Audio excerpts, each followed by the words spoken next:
Selamat pagi anak-anak yang terkasih. Bagaimana kabar kalian hari ini? Sehat? Marilah kita siapkan hati dan pikiran kita untuk mendengarkan sabda. Marilah kita awali renungan pada pagi hari ini dengan berdoa. Dalam nama Bapa dan Putra dan Roh Kudus. Selamat pagi Bapa, puji dan syukur kami haturkan kepadamu untuk hari baru ini. Kami mengucapkan terima kasih atas kesehatan yang Engkau berikan kepada kami. Dan sebentar lagi kami akan bersama-sama merenungkan sabdamu. Bukalah hati kami agar kami dapat senantiasa mengerti dan melakukan kehendak-Mu. Tuntunlah kami selalu ya Tuhan. Doa ini kami haturkan demi Kristus Tuhan dan perantara kami. Amin. Inilah Injil Yesus Kristus menurut Yohanes. Dimuliakanlah Tuhan. Yesus memberi makan 5.000 orang. Sesudah itu, Yesus berangkat ke seberang Danau Galilea, yaitu Danau Tiberias.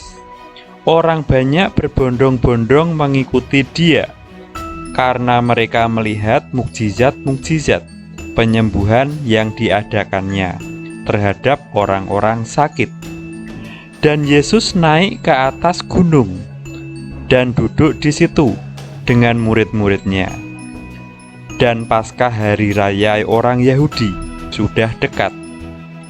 Ketika Yesus memandang sekelilingnya dan melihat bahwa orang banyak berbondong-bondong datang kepadanya, berkatalah ia kepada Filipus, "Di manakah kita akan membeli roti supaya mereka ini dapat makan?"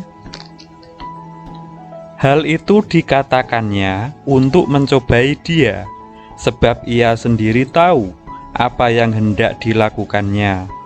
Jawab Filipus kepadanya, "Roti seharga 200 dinar tidak akan cukup untuk mereka ini sekalipun masing-masing mendapat sepotong kecil saja."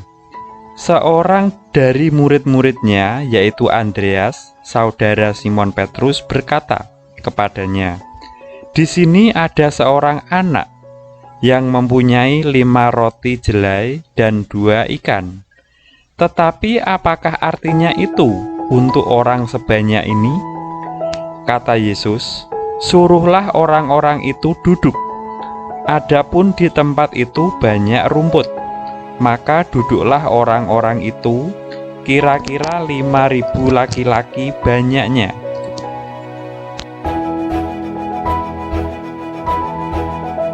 Lalu Yesus mengambil roti itu, mengucap syukur, dan membagi-bagikannya kepada mereka yang duduk di situ. Demikian juga dibuatnya dengan ikan-ikan itu, sebanyak yang mereka kehendaki.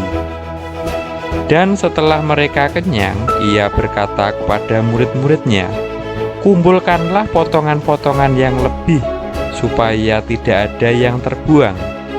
Maka mereka pun mengumpulkannya dan mengisi 12 bakul penuh dengan potongan-potongan dari kelima roti jelai yang lebih setelah orang makan.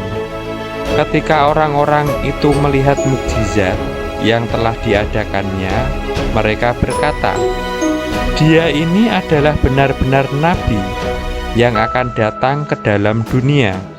Karena Yesus tahu bahwa mereka hendak datang dan hendak membawa Dia dengan paksa untuk menjadikan Dia raja. Ia menyingkir pula ke gunung seorang diri. Nah, anak-anak, dari Injil hari ini dapat kita renungkan, Yesus adalah gembala sejati bagi seluruh umat manusia. Hanya dalam dan bersama Yesuslah hidup kita selamat sebagai umat Kristiani. Kita adalah kawanan domba sejati Yesus. Dari kita dituntut untuk duduk, yakni bersikap sebagai seorang murid yang memiliki kesiapsediaan hati untuk mendengar dan melaksanakan apa yang disabdakannya. Dalam semangat kemuridan, itulah kita dapat menjadi berkat bagi yang lain. Kita dapat bersyukur dan saling berbagi, sehingga tidak ada yang hidup bagi dirinya sendiri, atau yang kaya semakin kaya, dan yang miskin semakin miskin.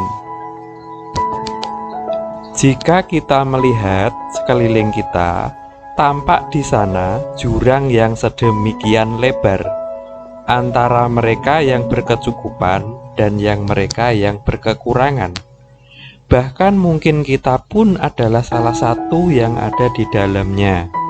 Situasi semacam ini tercipta karena banyak dari kita yang belum sungguh-sungguh hidup dan tampil sebagaimana yang diteladankan dan dikehendaki oleh Kristus, yakni bersedia duduk, mendengar, dan melaksanakan perintahnya. Dalam kisah mukjizat perbanyakan roti dalam Injil hari ini, Yesus menunjukkan bahwa hanya dengan bersyukur dan berbagi, maka hidup kita selalu dalam kelimpahan. Ya Bapa, ajarilah kami bersyukur dan berbagi dengan tulus ikhlas. Amin. Marilah kita tutup renungan pada pagi hari ini dengan berdoa. Tuhan, berkatilah kami selalu dalam menjalani kehidupan kami sehari-hari. Turunkanlah Roh Kudus-Mu di hati kami dan jiwa kami, agar kami senantiasa selalu menjalankan belas kasih-Mu kepadamu dan kepada orang-orang di sekitar kami. Kami juga berdoa agar pandemi COVID-19 segera berakhir, sehingga kami dapat melakukan kegiatan belajar mengajar dengan normal. Seluruh doa ini kami haturkan demi Kristus Tuhan dan perantara kami. Amin. Dalam nama Bapa dan Putra dan Roh Kudus. Amin.